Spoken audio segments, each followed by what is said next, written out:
Why did you go to Wellness Center? I don't know. Go back and watch the rest of that video and all videos related to this. It is very unfortunate to see Wendy in this type of light. One thing I will say is that she is being worked on systemically and spiritually. When you are somebody who's in the limelight and you talk about other people and their lives and you try to spill tea, they will try to do everything in their power to keep your mouth shut. I mean, she came for Beyonce, she came for Diddy, she came for Tabitha Brown.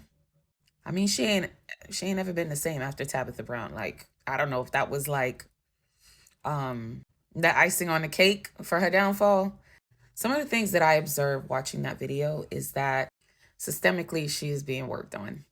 From her conservatorship to the people around her in New York, all her enablers, that is a system in place to drain her, to take advantage of her, to take her money, to dominate and to control her, and to also keep her in a state of mental chaos, physical chaos, spiritual chaos.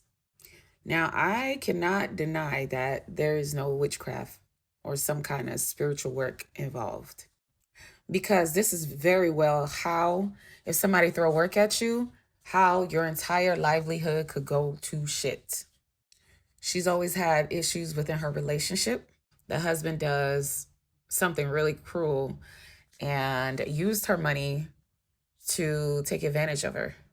That is a spiritual thing within itself as well. When people only see you as an opportunity to get ahead.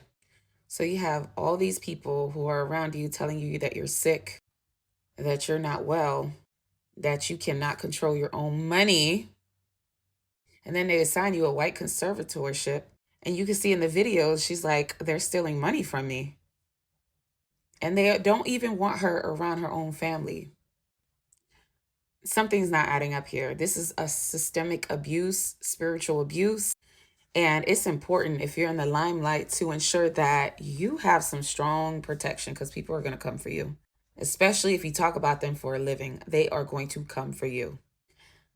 But Wendy has been catching it from all angles, unfortunately, and her health is deteriorating rapidly.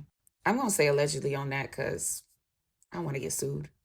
I ain't got shit to get sued for, but I just don't want no lawsuits. But it's very important to get some strong protection over your finances. You need to be using spirituality to protect your finances. You need to be using spirituality to protect your relationship. You need to be using spirituality to protect your circle.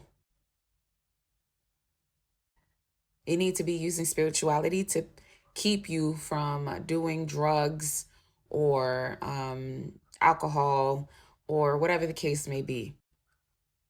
Doing spiritual things, doing spiritual healing, doing protection work can protect you from that. Because when it comes to spiritual attacks, witchcraft, whatever you call it, the first thing they go for is your mental. They go for your head. Your head controls everything, right? So when your head is not on a swivel, then they attacked everything else. That's where everything goes to shit. So the mental issues and her abusing drugs and alcohol, that was the start of it, because when you are under the influence, you are opening up a portal. You are opening up a portal to where things can seep through, especially if you already had issues and you use the drugs to mask your issues. So you become a ticking time bomb before everything goes to shit, because all those, every time she, takes the drugs, drinks the alcohol, she's high, whatever the case may be, the portal is open, the veil is thin, the portal is open, the portal is open, and things could easily get through, especially if somebody's throwing work at you and your defenses are low. All I have to say is use spirituality to protect every aspect of your life. Number 1, your health. Number 2, your money. Number 3, your family. Number 4, your livelihood. Number 5, your investments. You want to protect all of that to ensure that, if anybody come for you, whether you sent for them or not, you are protected. So keep that in mind.